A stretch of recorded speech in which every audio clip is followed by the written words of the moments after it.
A gift from mother's safe, a bitter lesson. At 34 years of age, Valerie Hayes never expected her life would become a cautionary tale about trust. Just last month, she sold her tech startup, Aegis Protocol, for $22 million, ready to purchase her dream home with an $11 million cash offer. Growing up with her struggling single mother, Eleanor, and younger sister, Charlotte, in a cramped three-bedroom apartment in Seattle, Washington, with peeling wallpaper and a persistent mold problem, Valerie thought she understood what family truly meant.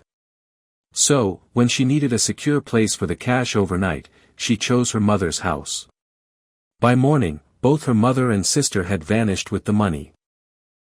What she found was only an old, worn envelope containing a few singed family photos and a disposable phone card propped against the coffee maker, hinting at their meticulous preparations. If anyone wonders why she smiles when recounting this tale, they should certainly stick around. Valerie's life had always been a struggle. Her mother, Eleanor, worked double shifts at the local diner, coming home with swollen feet and the permanent scent of grease clinging to her uniform. Money was always tight. Christmas meant 2 modest gifts. Birthdays were celebrated with homemade cake, and vacations simply did not exist in their vocabulary. From an early age, Valerie understood that education was her ticket out. While other children played after school, she studied. When her classmates went to parties on weekends, she worked part-time at the local grocery store, saving every single penny. Valerie's determination bordered on obsession. She remembered her robotics and artificial intelligence professor at Stanford University, Ms. Evelyn Reed, telling her, "Valerie, you work like someone is chasing you." And in a way, something was, the fear of remaining trapped in the cycle of poverty. Her efforts ultimately paid off when she received a full scholarship to Stanford University. Even then, she worked 2 part-time jobs to cover living expenses, surviving on ramen noodles and free campus events, sending what little she could spare back home to help Eleanor and Charlotte. Those university years were a blur of lectures, coding marathons, and late-night shifts at the campus library. After graduation, she landed a junior developer position at a small tech firm. Within 2 years, she had developed enough industry connections and confidence to branch out on her own. Her startup, Aegis Protocol, specialized in quantum networked data security systems for governments and intelligence agencies. The company struggled initially, with 19-hour workdays, maxed-out credit cards, and the constant terror of failure. But by their 5th year, they had secured major clients and began turning significant profits. Throughout this demanding journey, Valerie's relationship with her mother, Eleanor, remained complicated. On the surface, Eleanor appeared supportive, congratulating Valerie on achievements and proudly telling her friends about her daughter's success. Yet, there were moments when Valerie caught a flicker of something else in Eleanor's eyes, perhaps resentment. When Valerie excitedly shared a business breakthrough, Eleanor would listen quietly before changing the subject to Charlotte's struggles or her own health problems. As her company grew, Valerie made sure to share her success. She bought Eleanor a modest but comfortable 3-bedroom house in a nice neighborhood, complete with a sprawling hydroponics garden Eleanor had always wanted. Valerie paid off all her medical debts and set up a monthly allowance generous enough that Eleanor could finally quit waitressing. Eleanor accepted everything with a smile that never quite reached her eyes, often remarking, "Well, I suppose all those years of sacrifice were worth it, or at least one of my girls made something of herself."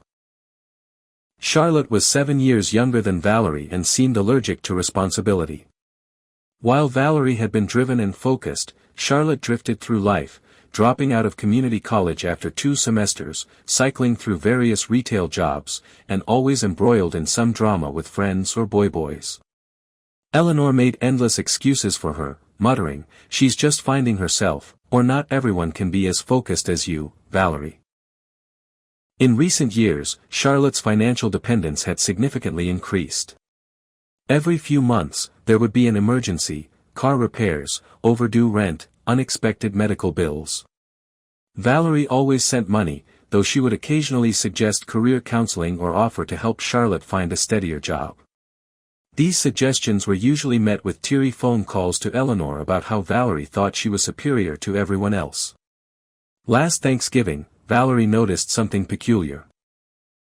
Charlotte kept stepping outside to take phone calls, speaking in hushed tones.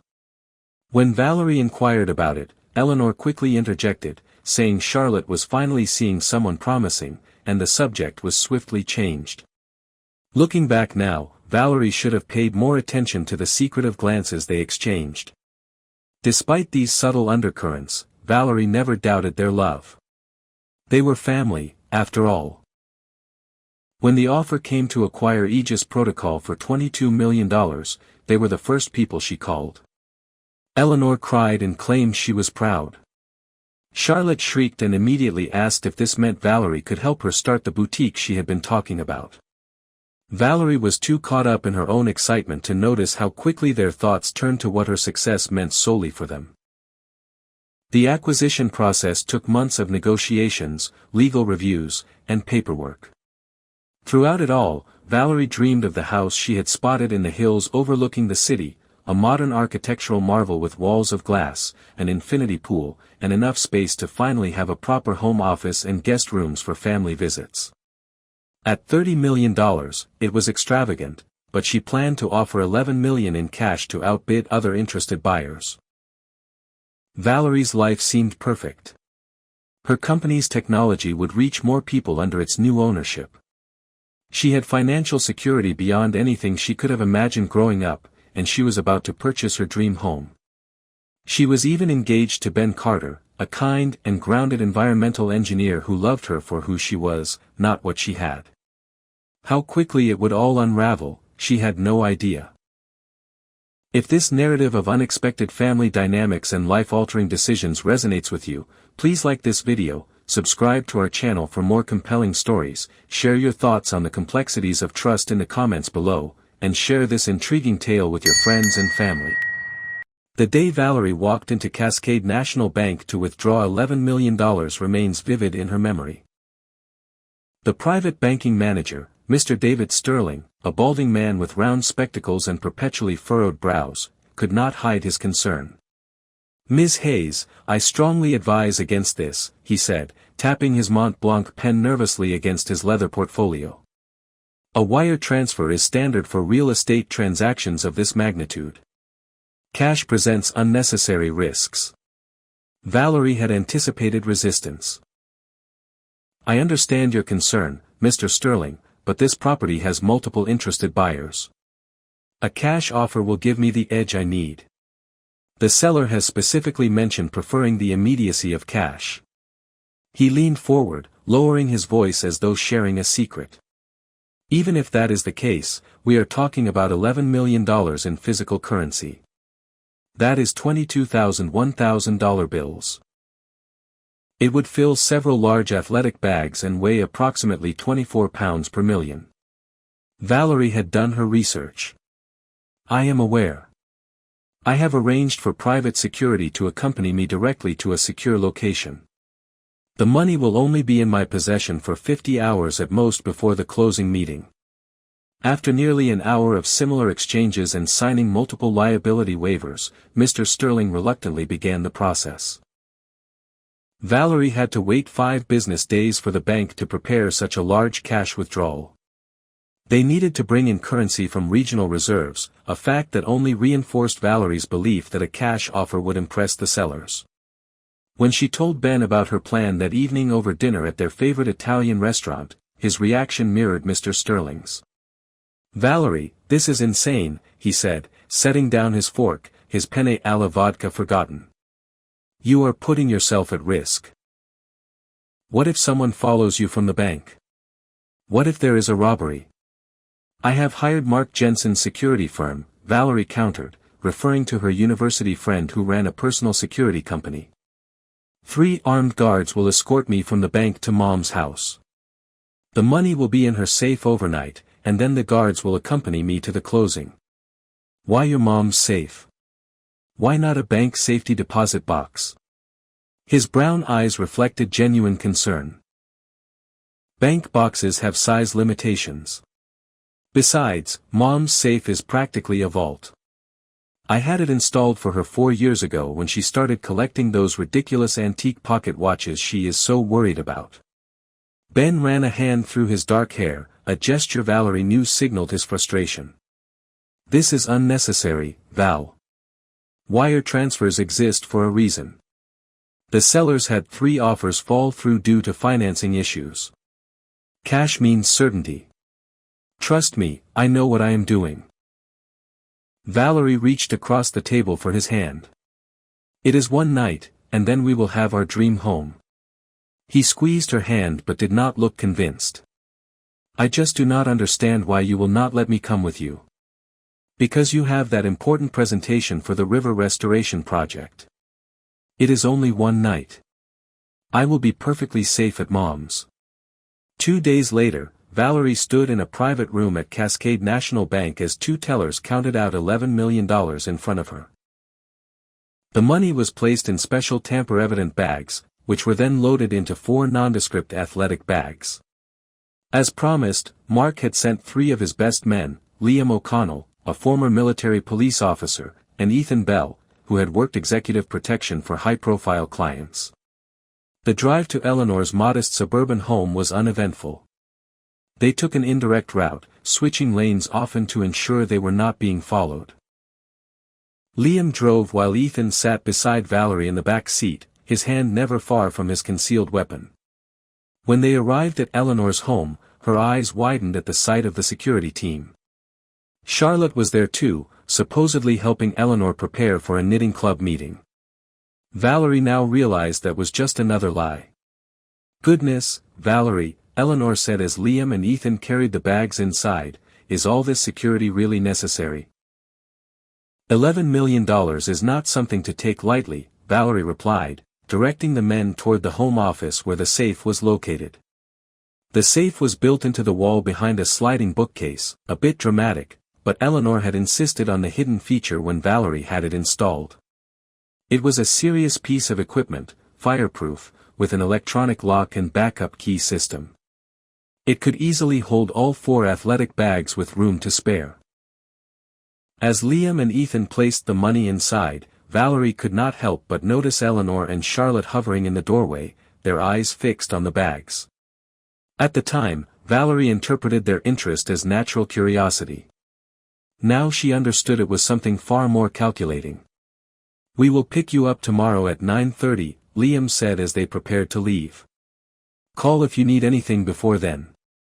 After they left, an odd tension filled the house. Eleanor busied herself in the kitchen, preparing dinner with unusual enthusiasm. Charlotte peppered Valerie with questions about the house she was buying, its location, and whether Valerie planned to install a similar safe there. During dinner, Eleanor asked questions she had never shown interest in before.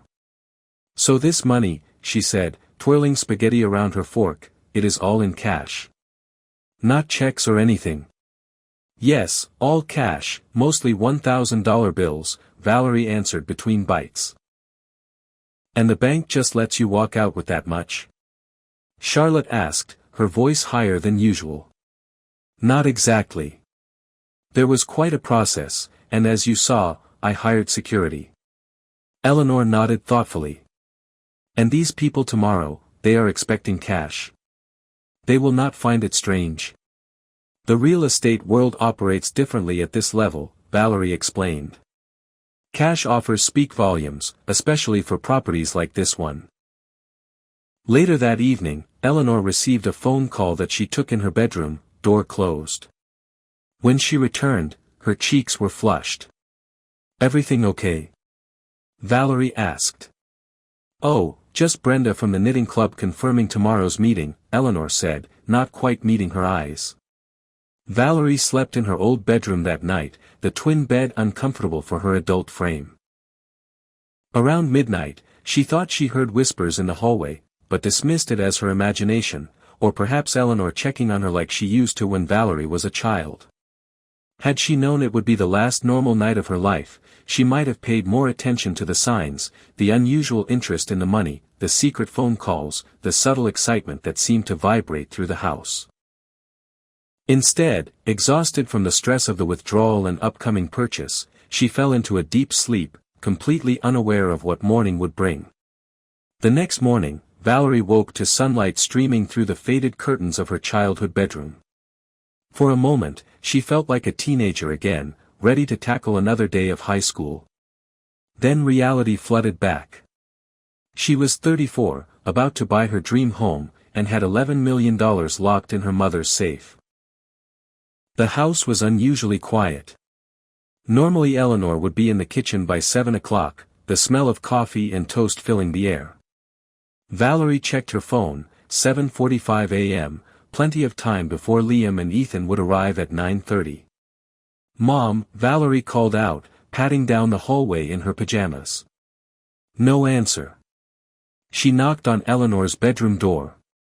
When there was no response, she pushed it open to find the bed made, looking as though it had not been slept in.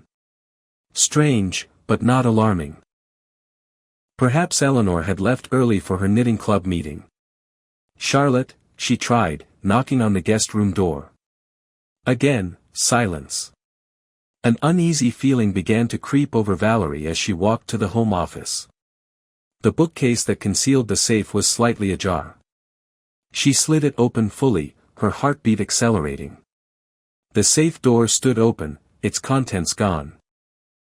"No athletic bags, no $11 million, nothing," she whispered, her voice rising with each repetition until she was screaming, "No." She tore through the house, checking every room, every closet, as if the missing money might be hiding somewhere. In the kitchen, she found the old envelope with the burned photos and phone card. Her legs gave way, and she sank to the kitchen floor, the envelope clutched in her trembling hand. The room seemed to spin around her as the truth settled in her gut like a block of ice. Her own mother and sister had stolen her money and fled. She fumbled for her phone and called Ben, barely able to form coherent sentences through her sobs. "They are gone, the money, all of it, they took everything," she managed to choke out. "Valerie, slow down, who is gone? What happened?" His voice was thick with sleep. She had woken him. "Eleanor and Charlotte, they stole the money, $11 million, Ben. They cleared out the safe and disappeared." 23 minutes later, Ben burst through the front door, still wearing the sweatpants and Stanford University t-shirt he slept in, his hair unkempt and eyes wild with concern. He found her sitting at the kitchen table, staring blankly at her phone. "I have called them 17 times, she said without looking up. Eleanor's phone goes straight to voicemail. Charlotte's rings once then disconnects. They have blocked me." Ben knelt beside her, taking her hands in his. "We need to call the police right now." The next few hours passed in a blur. 3 patrol officers arrived first, followed by Detective Olivia Vance, a sharp-eyed woman with salt and pepper hair pulled back in a tight ponytail. She took detailed notes as Valerie explained the situation, her expression giving away nothing. "Let me make sure I understand," she said after Valerie finished. "You voluntarily brought $11 million in cash to your mother's house, placed it in her safe, and now both your mother and sister are gone, along with the money?" Put like that, it sounded impossibly naive. Valerie nodded, shame burning her cheeks. "And you have documentation for this cash withdrawal?" Valerie showed her the bank receipts and liability waivers on her phone. Detective Vance photographed each one, then asked, "Do you have reason to believe they were planning this? Any unusual behavior recently?" "Nothing concrete," Valerie admitted. "They seemed interested in the money, but that is natural, is not it? $11 million in cash is not something you see every day." Detective Vance's expression softened slightly. "Ms. Hayes, I will be honest with you, this is a complex situation. Because you willingly brought the money to your mother's house and placed it in her safe, it could potentially be argued this was a gift or a family financial arrangement gone wrong." "A gift? I was buying a house. They knew that. This was theft." "I understand, and we will investigate thoroughly, but you should prepare yourself. Family matters involving money can be challenging from a legal perspective." After the detective left, promising to put out an alert for Eleanor and Charlotte, Ben held Valerie as she alternated between sobbing and rage. "Who does this?" she kept asking. "What kind of mother steals from her own daughter?" Her phone chimed with a text message from an unknown number. With shaking hands, she opened it to find a photo of Eleanor and Charlotte boarding what appeared to be a private plane, both wearing large sunglasses and wide smiles. The message read, "Always wanted to fly private. Thanks for making it possible." 5 minutes later, a voicemail notification appeared. It was from Charlotte, likely using a burner phone. "Hey sis." Her voice dripped with false sweetness. "Bet you are freaking out right now. Well, get over it. You have had everything handed to you your whole life while mom sacrificed everything. All those years of watching you succeed while I struggled, that money is our turn. You can make another 11 million with your big brain, but this is our only chance. Do not bother looking for us. By the time you hear this, we will be in a country with no extradition treaty. Love you." The casual cruelty of her words felt like physical blows. Had she really been handed everything? She had worked herself to exhaustion for years, taken enormous risks with her company, and always shared her success with them. She had bought Eleanor a house, paid her bills, helped Charlotte countless times when she was in financial trouble. They planned this, Valerie whispered, the realization dawning. This was not opportunistic.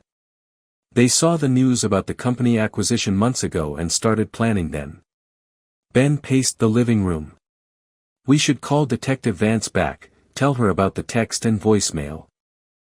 Valerie nodded numbly, still trying to process the magnitude of the betrayal.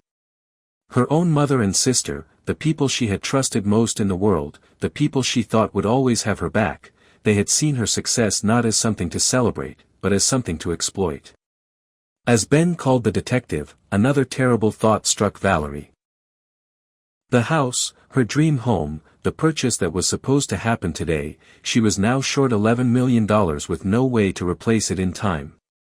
The life she had worked so hard to build was crumbling around her, and the worst part was that the people who destroyed it were the very ones she had tried hardest to lift up along the way. If Valerie's unwavering determination in the face of such profound betrayal resonates with you, please like this narrative, subscribe to this channel for more stories of resilience, leave a comment detailing how you have found strength in unexpected places, and share this powerful message with others. The following days blurred together in a haze of police interviews, lawyer consultations, and sleepless nights.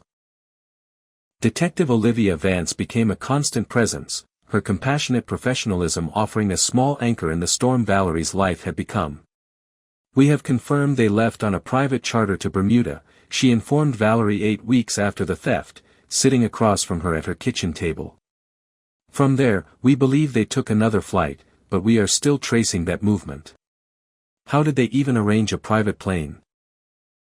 Valerie asked, cradling a cup of coffee she could not taste. "Your sister contacted a charter service 5 weeks ago. They paid cash, presumably some of your money, and used fake identification." Very methodical. Detective Vance hesitated before adding, "This level of planning suggests they may have had help." "What kind of help?" "We are looking into some connections your mother appears to have made recently. There is evidence she was in contact with individuals known to facilitate this type of disappearance." The implication hit Valerie like a physical blow. "You are saying my mother was talking to criminals, planning this?" Detective Vance's expression remained neutral. "We found searches on her computer for countries without extradition treaties dating back 5 months. There were also encrypted email exchanges we are still working to decode." It felt like discovering a stranger had been living in her mother's skin. The woman who had lectured her about returning extra change when a cashier made a mistake had been plotting a multi-million-dollar theft for months. What about relatives? Could they be staying with family somewhere? Detective Vance asked. Valerie shook her head. Eleanor has a sister in Nevada, but they have not spoken in years after some falling out. Charlotte mentioned cousins in Texas once, but I have never met them. The detective made a note. We will look into both.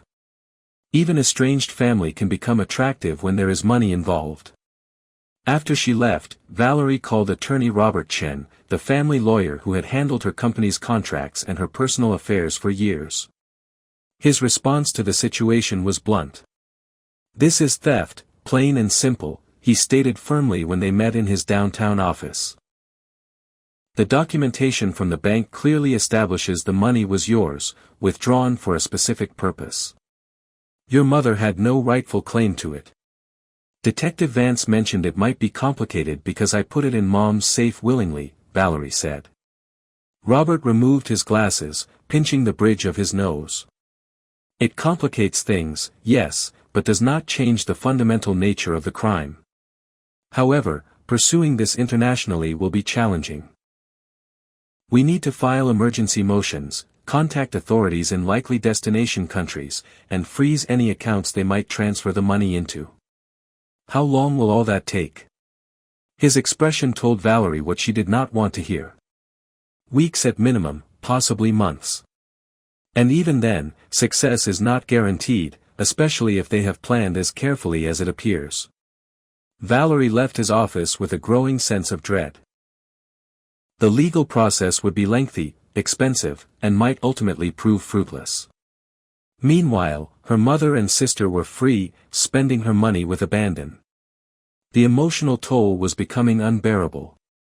She started seeing Dr. Julia Evans, a therapist specializing in trauma and betrayal, twice weekly.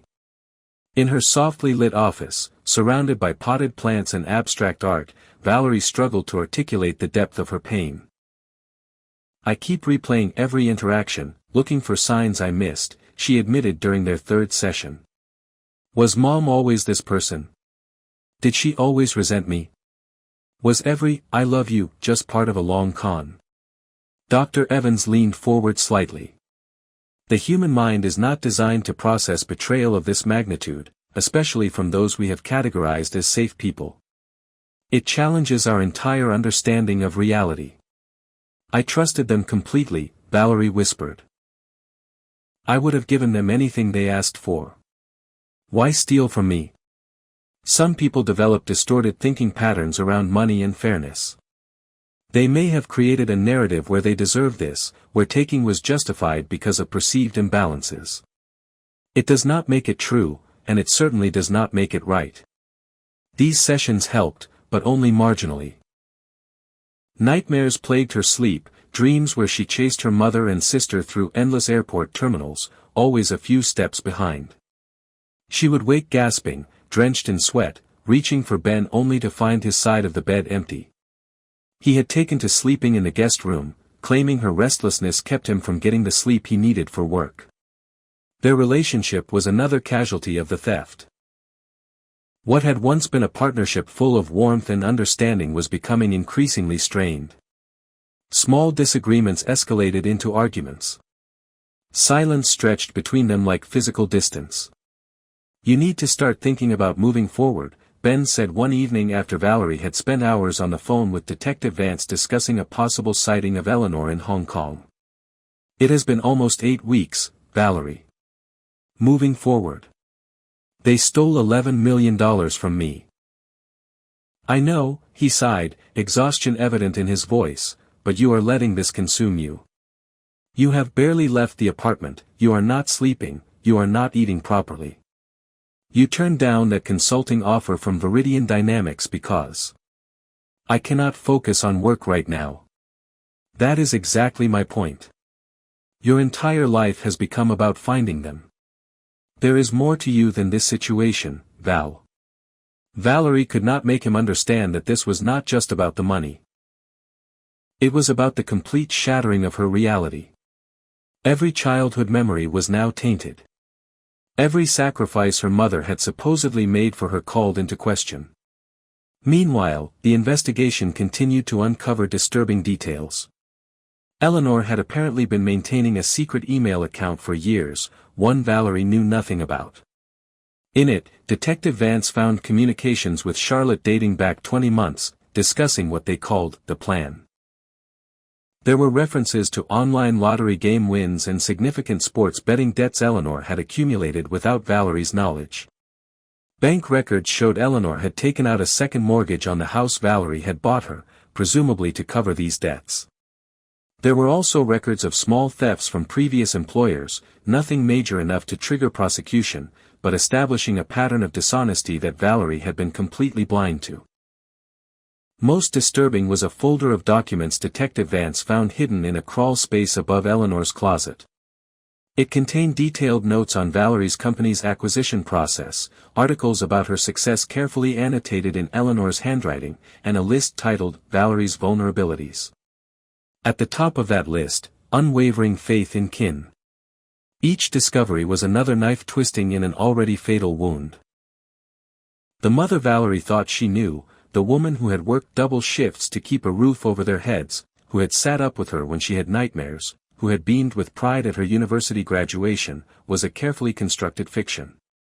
Or perhaps worse, she had once been that person, but somewhere along the way, resentment and greed had corroded whatever love she had felt for Valerie, leaving behind only calculation and opportunity.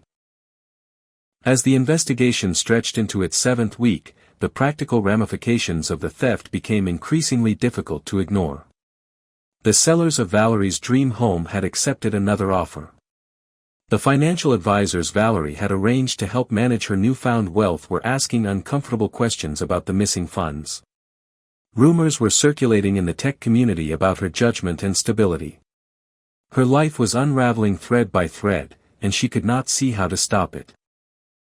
6 weeks after the theft, Valerie sat in Detective Vance's office, the now familiar space doing nothing to soften the blow of her latest update. The Hong Kong authorities found the hotel where they stayed, but they checked out 5 days ago, she explained, sliding photos across her desk. They have changed their appearances. Valerie stared at the surveillance images. Her mother's previously shoulder-length gray hair was now short and dyed a rich auburn. Charlotte had gone blonde and was wearing colored contacts that changed her brown eyes to blue. Both had lost weight and were dressed in expensive Dior gowns and Cartier earrings Valerie did not recognize. They do not even look like themselves, Valerie murmured, tracing her finger over her mother's face. The woman in the photo was a stranger with her mother's bone structure. They are using the names Anastasia Volkov and Sasha Petrova. We believe they purchased these identities on the dark web. They are elaborate forgeries with digital fingerprints going back several years. How is that even possible? Detective Vance leaned back in her chair. With enough money, unfortunately, almost anything is possible. The network they are working with specializes in this type of identity transformation. They create paper trails, digital footprints, even social media histories. So you are saying they could be anyone, anywhere, and we would have no way of knowing? Not exactly. These identities were discovered because we knew to look for them, but yes, they are making tracking them significantly more difficult. Valerie left the police station feeling hollowed out. The investigation was ongoing, but every lead seemed to dissolve into nothing. Her mother and sister were professional ghosts now, slipping through international jurisdictions with their new identities and seemingly limitless funds. When she returned to her apartment, she found 3 voice messages waiting. The first was from attorney Robert Chen, her lawyer, with an update on the international legal filings. The second was from the real estate agent who had been helping her find a new dream home, checking if Valerie wanted to view a property that had just come on the market. The third was from Marcus Wilson, a potential business partner she had been in talks with before the theft. His message was polite but clear: given the recent, complications in your personal situation, I think it is best if we put our discussions on hold for now. Call me when things settle down.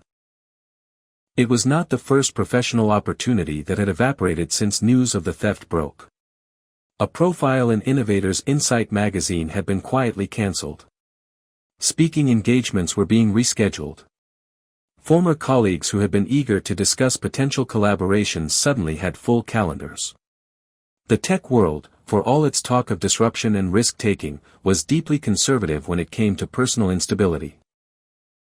No one wanted to align themselves with someone whose judgment was so publicly called into question. After all, if she could not protect her own assets from her family, how could she be trusted with investors' money or sensitive industry partnerships? Has a personal crisis ever unexpectedly impacted your professional life?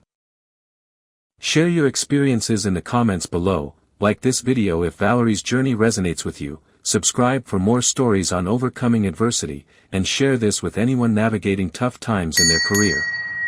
The breaking point came that evening when Ben returned from work, his expression carefully neutral as he set his laptop bag on the counter. "I got a call from Detective Vance today," he said. "She wanted to know if I had heard anything from your mother or sister." "And had you?" The question came out sharper than Valerie intended. His face hardened. "Of course not. But the fact that you would even ask that says everything about where we are right now." "Where we are?" "Yes, Valerie, where we are," he gestured between them. "You do not sleep. You barely eat. You spend every waking moment either talking to the detective or that lawyer, or scrolling through international banking regulations. When was the last time we had a conversation that was not about the theft?" Valerie tried to remember but could not. The theft had become her whole world, the pursuit of justice her only purpose. "They stole $11 million, Ben. What am I supposed to do, just let it go?" "No, but you need to find a way to live while you are dealing with this. It has been 8 weeks, and you are still in exactly the same place emotionally as you were the day it happened. That is not fair. What is not fair is watching the woman I love disappear into this black hole of obsession and being completely powerless to help her." His voice cracked slightly. "I have tried to be patient. I have tried to be supportive. But you are not letting me in, Val. You are shutting down every attempt I make to connect with you." Valerie felt defensive anger rising. "So this is my fault. I am the victim here." "Yes, you are, but you are using that as an excuse to push away everyone who cares about you. Your friends have stopped calling because you never return their messages. You have turned down every invitation to get out of this apartment, and when I try to talk about anything other than the theft, you shut down or find a way to circle back to it." Deep down, Valerie knew he was right, but admitting it felt like another surrender, another loss she could not afford. "What do you want from me?" she asked, her voice small. Ben ran a hand through his hair. "I want you to decide if there is room in your life for anything besides this pursuit, because right now it does not feel like there is." "Are you giving me an ultimatum?" "I am asking for honesty, Valerie. Can you see a future beyond this? Can you imagine a day when you are not consumed by finding them?" Valerie opened her mouth to say yes, to promise him she could move forward, but the words would not come. The truth was, she could not imagine it. The betrayal had become her identity. The pursuit had become her purpose. "I think I need some space," Ben finally said into the silence. "I am going to stay with Alex for a while. When you are ready to have a life again, a real life, not this holding pattern, call me." He packed a bag while Valerie sat motionless on the couch, unable to find the words to make him stay, unsure if she even wanted to. When the door closed behind him, the apartment felt impossibly empty. Valerie spent that night alone staring at the ceiling, replaying every moment of the past 8 weeks, then expanding backward, examining her entire relationship with Eleanor and Charlotte through this new, tainted lens. Had there been signs all along? Had she been willfully blind because acknowledging the truth was too painful? Or had they genuinely changed, corrupted by the prospect of wealth beyond their imagining? By morning, Valerie had reached rock bottom. She had not slept. She had not eaten. Ben was gone. Her professional reputation was in tatters. The money was still missing, and despite weeks of international investigation, her mother and sister remained free, enjoying the fruits of their betrayal. Valerie stood in her kitchen, staring at her reflection in the darkened window. The woman looking back at her was a stranger, hollow-eyed, gaunt, defeated. This was not who she was. This was not who she wanted to be. Something had to change. She just did not know what or how. In moments of profound crisis, how do you find the courage to redefine yourself? Share your journey of self-discovery in the comments below, like this video if Valerie's transformation inspires you, subscribe for ongoing insights into personal growth, and share this with anyone contemplating a new chapter in their life. The call that changed everything came at 2:45 a.m. jolting Valerie from a restless sleep. She fumbled for her phone, squinting at the screen. Liam O'Connell, one of the security guards who escorted her to her mother's house that fateful day. "Liam, what is wrong?" Her voice was thick with sleep. "Ms. Hayes, I apologize for calling so late, but I need to speak with you immediately, in person.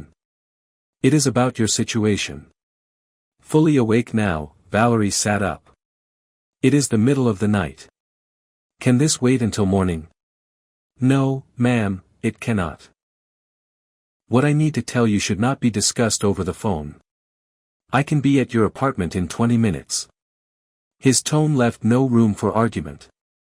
"All right, I will be here." Exactly 20 minutes later, her doorbell rang. Liam stood in the hallway, still wearing his security company polo shirt, his expression grave. "Thank you for seeing me," he said as Valerie let him in. "Is the apartment secure? No cleaning service or maintenance staff been here recently?" "No, just me." "What is this about, Liam?" He scanned the living room before speaking. "The money your mother and sister took. It was not real." The world seemed to tilt on its axis. "What?" "The cash in those bags was counterfeit. Sophisticated fakes, but fake nonetheless." Valerie sank onto the couch, struggling to process his words. "That is impossible. I withdrew it from Cascade National Bank myself." "You were there?" Liam nodded. "Yes, but what you do not know is that Mark, my boss, has a standard protocol for high-value transports. All cash bundles are tagged with tracking devices and security strips. When we placed the bags in your mother's safe, I activated those systems. And the trackers showed the bags leaving your mother's house at 4:45 a.m. and traveling to a private airfield. But here is the thing, the security strips detect the chemical composition of real currency. 3 hours after the bags left your mother's house, the strips registered a complete change in composition. The real money had been swapped out." Valerie's mind raced, trying to make sense of this revelation. "So someone stole the real money before my mother took the bags? A double theft?" Liam shifted uncomfortably. "Not exactly. The swap happened at Mark's secure facility the night before we delivered it to your mother's house. The money was replaced with high-quality counterfeits, visually indistinguishable from real currency." "Are you saying Mark stole my money?" Anger began to replace confusion. "No, Ms. Hayes." Liam took a deep breath. "I am saying you arranged the switch yourself." For a moment Valerie thought she had misheard him. "What? I never did that. I would remember something like that." He reached into his pocket and withdrew a folded document. "This is the special instruction form you signed. That is your signature, is not it?" Valerie stared at the paper, at her unmistakable signature authorizing exactly what Liam had described. A memory flickered, Mark pulling her aside at the bank, a brief conversation she dismissed as standard security protocol, signing something without fully reading it amid the stress of the massive withdrawal. I do not remember this specifically," she admitted. "But everything was so chaotic that day. Mark wanted to contact you immediately after your mother took the bags, but our monitoring system malfunctioned. We only confirmed the switch happened yesterday when we did a full system diagnostic. He sent me to tell you in person because of the sensitive nature of the situation. So your mother and sister have bags full of extremely convincing but ultimately worthless paper. The real $11 million is in our secure facility, waiting for your instructions." Laughter bubbled up from somewhere deep inside Valerie, a strange, almost hysterical sound that she could not control. All this time, all this anguish, and her mother and sister had stolen worthless counterfeits. The cosmic justice of it was almost too perfect to believe. "I need to see it," she said when she could finally speak normally again. "The real money. I need to see it with my own eyes." "Of course. I can take you there now." 2.5 hours later, Valerie stood in a climate-controlled vault beneath Jensen Security Solutions headquarters, staring at 4 familiar athletic bags. With trembling hands, she unzipped one, revealing stacks of genuine $1,000 bills, exactly as she remembered from the bank. "It is all here," Mark confirmed, standing beside her. $11 million, untouched. "And the tracking devices and the fake money?" Valerie asked, a plan already forming in her mind. "Still active. We can monitor their location in real time." He showed her a tablet displaying a blinking dot on a map, currently showing movement in Nice, France. Valerie straightened her shoulders, feeling truly awake for the first time in weeks. "I want everything you have on their movements, every location, every stop, every transaction you can trace."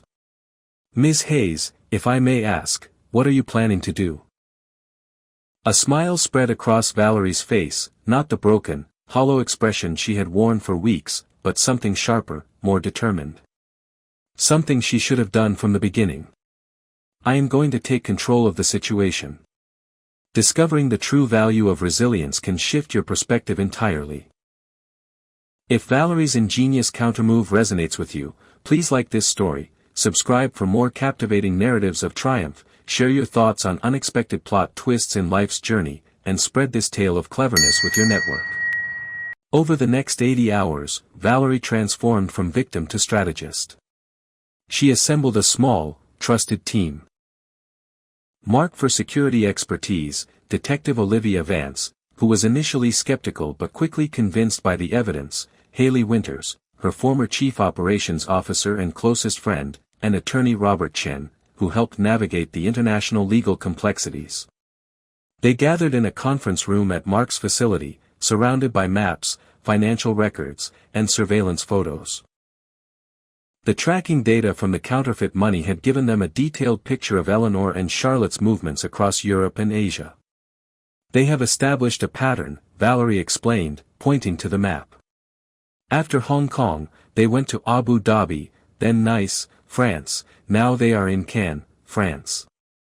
They are staying at 5-star resorts, shopping at luxury boutiques, dining at Michelin-starred restaurants. They are spending what they think is my money as quickly as possible. Based on their current rate of expenditure, they would run through all 11 million within 24 months, Haley noted, analyzing the financial data they had compiled. They are not just spending, Detective Vance added. They are flaunting. Look at these social media accounts we have identified. She displayed several Instagram profiles showing carefully cropped photos of luxury goods, exotic locations, and Cristal champagne toasts. Though the faces were never clearly visible, Valerie recognized Eleanor's hands, Charlotte's distinctive posture. They want me to see it, she realized. They think I am tracking these accounts, watching them enjoy what they stole from me, which gives us an advantage. Mark said, they are predictable. Based on their social media posts and spending patterns, we believe they are headed to Rome, Italy next, likely arriving within 5 days. Then that is where we will be waiting, Valerie decided. I want to see their faces when they realize what they actually took. The plan came together with military precision. Private investigators in France confirmed Eleanor and Charlotte had booked flights to Rome.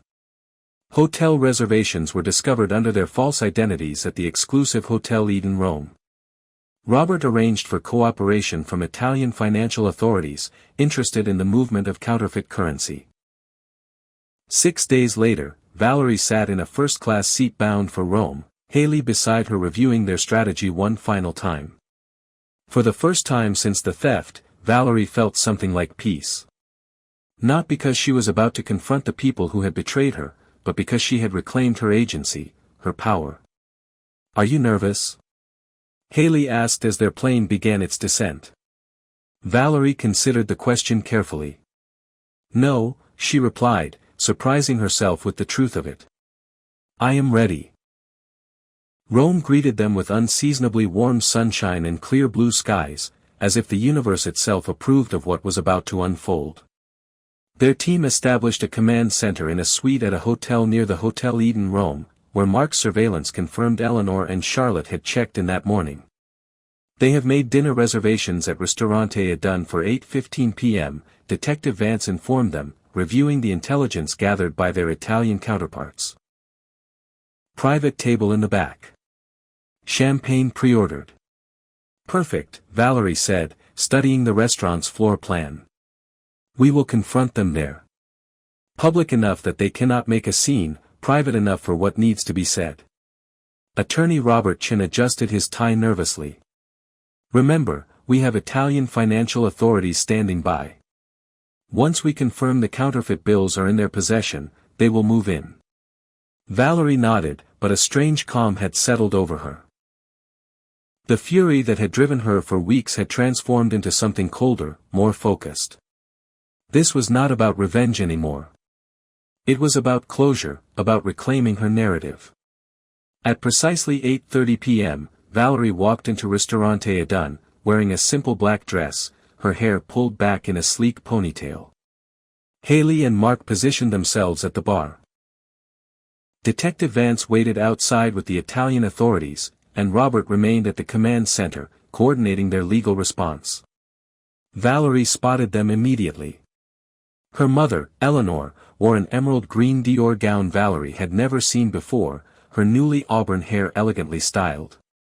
Charlotte was draped in what appeared to be Cartier earrings, catching the light as she laughed at something on her phone. On the table between them sat an open bottle of Cristal and a black Birkin bag that likely contained some of the counterfeit cash. They did not notice Valerie until she was standing directly beside their table. Room for one more? She asked quietly. The transformation in their expressions would have been comical under different circumstances. Shock, fear, and confusion chased each other across their faces as they registered Valerie's presence. Valerie, her mother's voice was barely a whisper, how did you find us? It was not difficult. You have not exactly been subtle. Valerie pulled out a chair and sat down, signaling to the hovering waiter that everything was fine. Nice dress, by the way. Is that Dior? Charlotte recovered first, her expression hardening. What do you want? Come to beg for your money back. Valerie smiled, the calm inside her deepening. Actually, I came to ask how you are enjoying spending it. Is it everything you dreamed it would be? Eleanor's eyes narrowed with suspicion. What kind of game are you playing? No game. I am genuinely curious. $11 million is a lot of money. Has it been worth it? Worth destroying our family? Worth becoming fugitives? Worth throwing away any shred of integrity you might have had left? Charlotte laughed, though it sounded forced. Save the guilt trip, Valerie. You can make another 11 million with your precious company. This was our only chance at the life we deserve. The life you deserve? Valerie repeated thoughtfully. And what exactly do you think that is? Freedom, her mother said, finding her voice. Freedom from struggling, from always being one emergency away from disaster, from watching you succeed while you what? Lived in the house I bought you. Accepted the monthly allowance I provided. Called me every time you needed money for another self-inflicted crisis. The words came out sharper than Valerie intended, and she took a breath, centering herself. But that is not really why I am here. She reached for Charlotte's Birkin bag, ignoring her protest as she opened it and removed a stack of bills. Do you know what is special about $1,000 bills? They exchanged confused glances. They are rare enough that most people have never handled one, which makes them perfect for counterfeiting, if you know what you are doing. Valerie held the stack up to the light, showing them the watermark. High-quality fakes, almost impossible to detect without special equipment. The blood drained from her mother's face. "What are you talking about?" "The money you stole. It is fake. Every single bill. Worthless." Charlotte snatched the stack from Valerie's hand. "You are lying. We have been spending it for weeks." Small amounts in tourist areas where cashiers do not look too closely, or at luxury stores where they were distracted by your apparent wealth. But try depositing a significant sum in a bank. Try purchasing property. It will not work. Her mother's hands trembled as she reached for her wine glass. "I do not believe you. The real money never left the security company's vault. It is still there, all $11 million, waiting for me to use it as intended." "That is impossible," Charlotte hissed. "We took it from the safe ourselves. After it had been swapped for counterfeits." "Yes." Valerie leaned forward. "Did you really think I would leave that much cash unsecured without a backup plan? I knew something was wrong. I did not want to believe it was you, but I protected myself anyway." The truth of Valerie's words registered in their expressions, dawning horror mixed with disbelief. Charlotte began frantically rifling through her bag, examining the bills more closely. "Even if that is true," her mother said, her voice unsteady, "you cannot prove we took it. It would be your word against ours." That might have been true, except for the tracking devices embedded in the counterfeit bills. Devices that have been recording your movements across 3 continents. Valerie gestured subtly toward the entrance, where Detective Olivia Vance now stood with 2 Italian officers. "The authorities know exactly where you have been and what you have done." Charlotte's face crumpled. "You set us up." "No," Valerie corrected her gently. "You set yourselves up the moment you decided to steal from me. Has a moment of betrayal ever revealed your own hidden strengths? Share your story in the comments below. Like this video if Valerie's strategic move resonates with you, subscribe for more captivating tales of turning adversity into advantage, and share this powerful narrative with those seeking inspiration. What followed was surprisingly anticlimactic. The Italian officers approached quietly, discreetly showing their badges and requesting that all of them come with them. Eleanor and Charlotte were separated for questioning. Their hotel rooms were searched, revealing nearly $7.5 million in counterfeit bills they had not yet spent. In a sterile interview room at the Rome Financial Crimes Unit, Valerie sat across from her mother for what she knew would be the last time. Her Dior gown looked out of place against the institutional furniture, her carefully applied makeup smudged from crying. "Why?" Valerie asked simply. "I gave you everything you ever asked for. What made you think you deserved it all?" Eleanor would not meet Valerie's eyes. "You make it sound so simple." "It is simple, Mom. You are my mother. I loved you. I trusted you. And you had everything." The words burst from her like they had been held back for years. "Everything always came so easily to you. Good grades, scholarships, success. Do you know what it is like to watch your child surpass you in every possible way? To become the charity case in your daughter's perfect life? I never saw you that way. I wanted to share my success with you, with both of you." "On your terms," Eleanor countered bitterly. "Your money, your rules, your constant judgment about how we lived our lives." Valerie considered this, wondering if there was truth in Eleanor's perception she had not recognized. Maybe there were times she was controlling with the help she offered, but stealing from her, planning it for months, that was not a response to controlling behavior. That was something much darker. Eleanor had no answer for that. In another room, Charlotte was more forthcoming with Detective Vance, perhaps hoping for leniency. She detailed how Eleanor had first proposed the idea after learning about Valerie's company's acquisition, how they had researched ways to disappear with large sums of money, practiced opening the safe when Valerie visited, and carefully cultivated their cover story about the knitting club meeting. The legal proceedings were complex and spanned multiple jurisdictions. In the end, both faced charges for theft, possession of counterfeit currency, and fraud. Eleanor received a 6-year sentence. Charlotte, 4 years, with possibility of parole after 21 months. The question of whether to press charges had been agonizing. Robert and Detective Vance both advised that Valerie should, arguing that without consequences, they might target someone else in the future.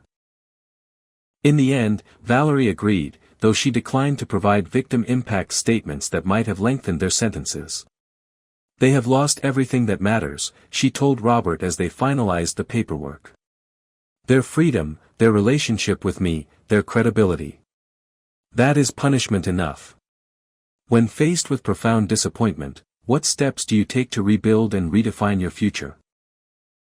Share your strategies for moving forward in the comments below, like this video if Valerie's journey of rebuilding inspires you, subscribe for ongoing stories of transformation and personal growth, and share this with anyone on a path to recovery.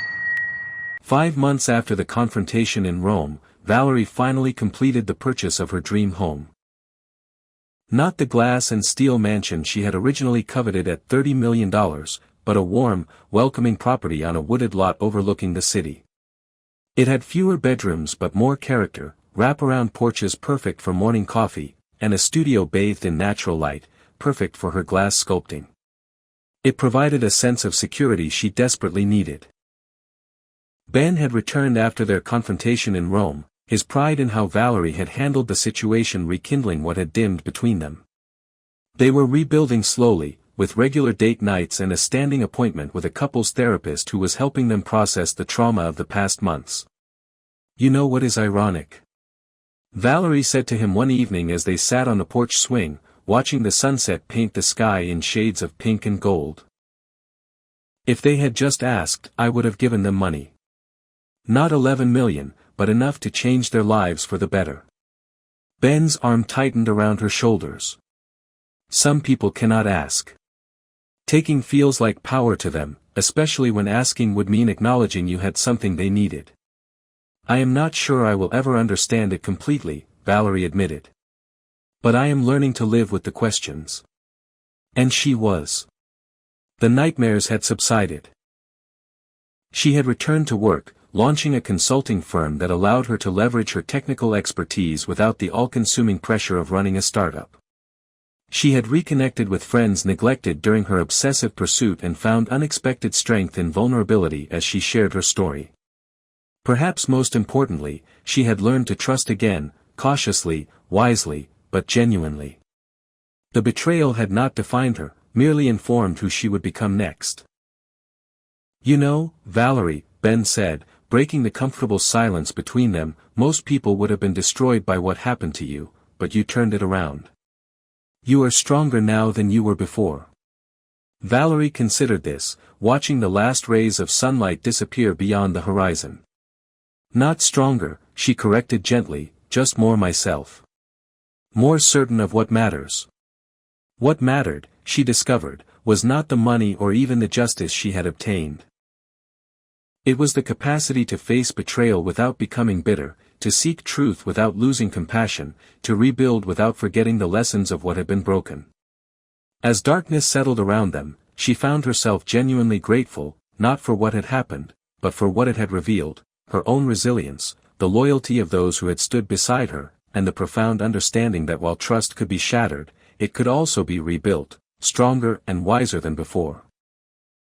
If Valerie's journey from betrayal to profound resilience resonates with your own experiences, please like this video, subscribe for more transformative stories, share your personal triumphs over adversity in the comments below, and share this powerful narrative with anyone who needs a reminder of their inner strength. This story is shared not to satisfy anyone's curiosity about family drama or financial crime, but because many have likely experienced betrayal in their own lives, perhaps not on this scale, but painful nonetheless. If Valerie's experience offers any comfort or wisdom, it is this: betrayal tells you everything about the betrayer and nothing about your worth. Have you ever experienced a betrayal that ultimately made you stronger? For an ongoing source of inspiring narratives and practical wisdom for navigating life's unexpected turns, please like this story, subscribe to our community, leave a comment detailing the biggest lesson you have learned about trust, and share this profound tale with your closest confidants.